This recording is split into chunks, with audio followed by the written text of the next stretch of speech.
तो स्वागत है आप सभी का exams with MS YouTube channel पर। और आज की इस वीडियो में हम देखेंगे गणित के कुछ महत्वपूर्ण सूत्र। चाहे आप क्लास 8 में हो, 9th में हो, 10th में हो, 11th 12th में हो, इन सूत्रों की ज़रूरत आपको पड़ती रहती है। प्लस अगर आप 11th 12th या 10th में फिजिक्स भी पढ़ते हैं तो इन सूत्रों की ज़रूरत आपको पड़ेगी। ये बहुत ही इंपॉर्टेंट सभी फॉर्मूले हैं। तो चलिए शुरू करते हैं। ये बेसिक फॉर्मूले हैं, बिल्कुल यार, बिल्कुल बेसिक फॉर्मूले हैं जो आपको आने ही चाहिए और इसकी ज़रूरत आपको कभी भी पड़ सकती है। तो सबसे पहला सूत्र है हमारा वर्ग का क्षेत्रफल।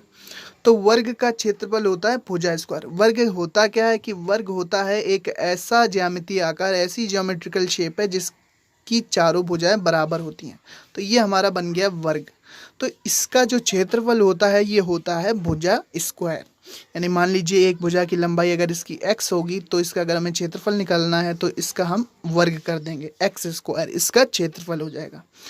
दूसरा देखते हैं वर्ग का परिमाप। तो वर्ग का परिमाप निकालने के लिए 4 का गुणा कर देंगे उसकी एक भुजा की लंबाई में, तो इसका परिमाप हो जाता है 4x। ये हो जाएगा वर्ग का परिमाप 4x।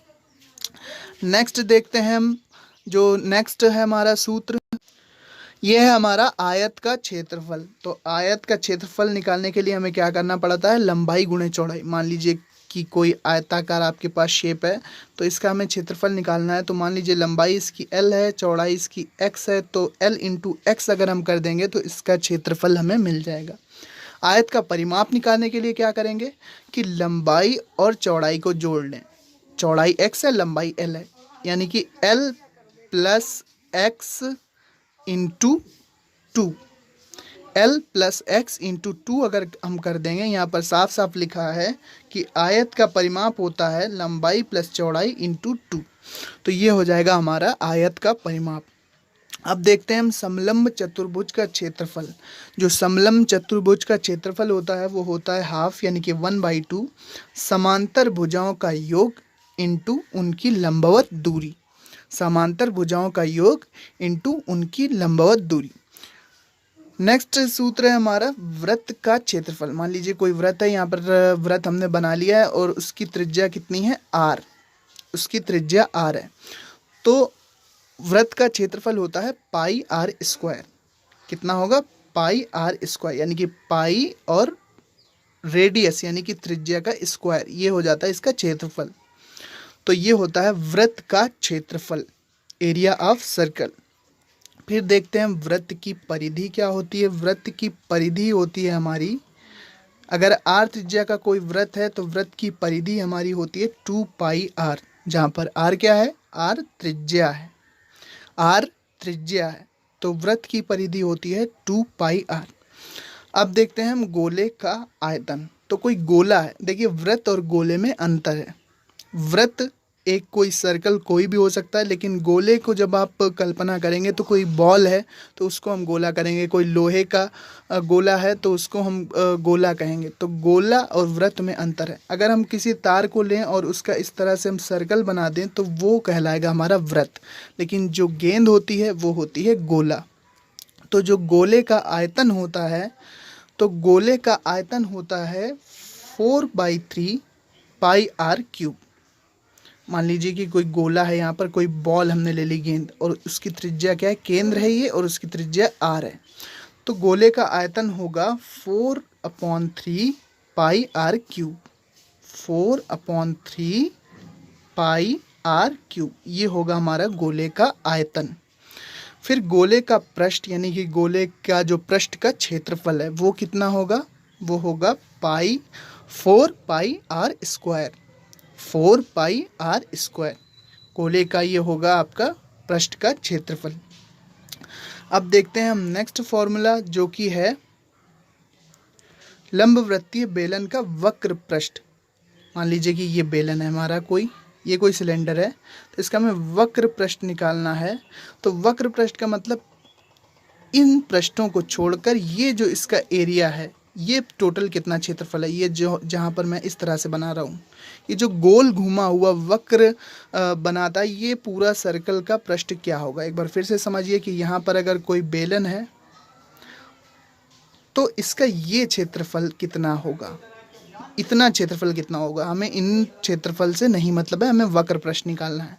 तो ये क्षेत्रफल होता है हमारा 2 पाई आर एच, और लंबवृत्तीय बेलन का संपूर्ण पृष्ठ क्या होगा, 2 pi R H plus 2 pi R square. क्योंकि इस केस में क्या होगा कि इस केस में हमारे पास देखिए बेलन का जो वक्र पृष्ठ है वो है 2 पाई आर एच, और इन दो क्षेत्रफल, ये जो दो क्षेत्रफल हैं इनका क्षेत्रफल होगा पाई आर स्क्वायर, तो 2 पाई आर स्क्वायर हमें जोड़ना पड़ेगा।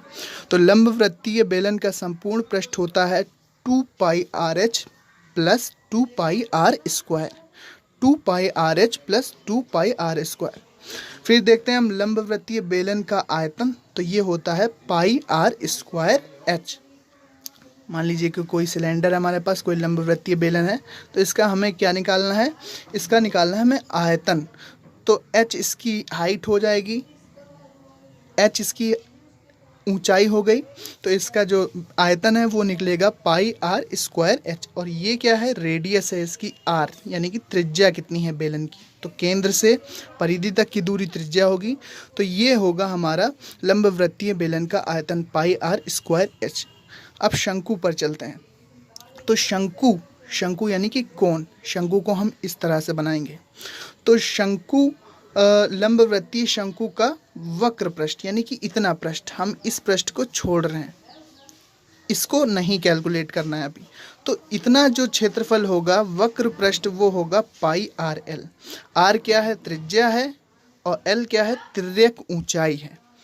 आर त्रिज्या है और एल तिर्यक ऊंचाई है। इसके बाद लंबवृत्तीय बेलन का संपूर्ण पृष्ठ निकालेंगे। देखिए फिर से हम शंकु बनाते हैं। तो ये जो नीचे गोलाकार क्षेत्रफल है, गोलाकार नहीं वृत्ताकार क्षेत्रफल है, इसका क्षेत्रफल होगा पाई आर स्क्वायर, और इसका क्या होगा पाई आर एल। तो लंबवृत्तीय बेलन का संपूर्ण पृष्ठ हो जाएगा pi R L plus pi R square, pi R L plus pi R square. ये हो जाएगा संपूर्ण पृष्ठ लंबवृत्तीय शंकु का। चलिए अब देख लेते हैं लंबवृत्तीय शंकु का आयतन, कि शंकु का हमारा आयतन क्या होता है। तो शंकु का आयतन होता है 1/3 पाई आर स्क्वायर एच। मान लीजिए शंकु की हाइट क्या है, एच है, और इसकी त्रिज्या क्या है, आर है। तो इसका आयतन होगा 1/3 pi R square H, 1/3 pi R square H. अब देखते हैं हम घनाभ का आयतन। तो घनाभ का आयतन होता है लंबाई गुणे चौड़ाई गुणे ऊंचाई। फिर घनाभ का संपूर्ण पृष्ठ क्या होता है, लंबाई गुणे चौड़ाई प्लस चौड़ाई गुणे ऊंचाई प्लस ऊंचाई गुणे लंबाई। इसका हमें डबल करना होता है। तो ये होता है हमारा घनाभ का संपूर्ण पृष्ठ।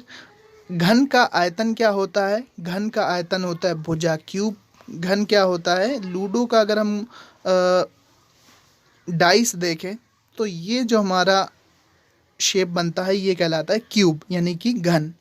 तो इसका आयतन होता है, मान लीजिए इसकी भुजा की लंबाई x है, तो इसका आयतन हो जाएगा x क्यूब यानी कि x की पावर 3। तो ये होता है हमारा घन का आयतन। घन का आयतन x क्यूब या भुजा क्यूब। यहाँ पर आप देखेंगे कि घन का आयतन x क्यूब या भुजा क्यूब। फिर देखते हैं हम घन का संपूर्ण पृष्ठ क्या होगा। तो घन का संपूर्ण पृष्ठ होगा 6x स्क्वायर। क्या होगा, 6x स्क्वायर। फिर से हम घन बना लेते हैं। यहाँ पर ये कोई मान लीजिए क्यूब है हमारे पास, तो इसका संपूर्ण पृष्ठ क्या होगा। देखिए घन में 6 पृष्ठ होते हैं टोटल, कुल 6 पृष्ठ होंगे। तो 6 और एक पृष्ठ का क्षेत्रफल क्या होगा, इतना अगर हम क्षेत्रफल किसी भी पृष्ठ का निकाल लें तो लंबाई गुणे वर्ग का क्षेत्रफल होता है एक्स स्क्वायर। तो सभी वर्गाकार 6 पृष्ठ हैं घन में, तो उसका जो संपूर्ण पृष्ठ हो जाएगा वो हो जाएगा 6x स्क्वायर यानी कि 6 गुणे भुजा का स्क्वायर। ये हो जाएगा हमारा घन का संपूर्ण पृष्ठ। घन का संपूर्ण पृष्ठ। फिर से एक बार देखिए मैं क्या कहना चाह रहा हूँ। तो यहाँ पर मान लीजिए हमने कोई घन बनाया है, यहाँ पर कोई घन है। अब जो घन है उसका हर एक पृष्ठ जो होता है वो होता है वर्गाकार, और वर्ग का क्षेत्रफल होता है एक्स स्क्वायर। और टोटल हमें क्षेत्रफल निकालना है, और घन में टोटल यानी कि क्यूब में टोटल हमारे पृष्ठ कितने हैं, 6। तो इसका संपूर्ण पृष्ठ हो जाएगा 6x स्क्वायर यानी कि 6 गुणे भुजा का स्क्वायर। नेक्स्ट हम देखते हैं, नेक्स्ट और लास्ट है हमारा समबाहु त्रिभुज का क्षेत्रफल।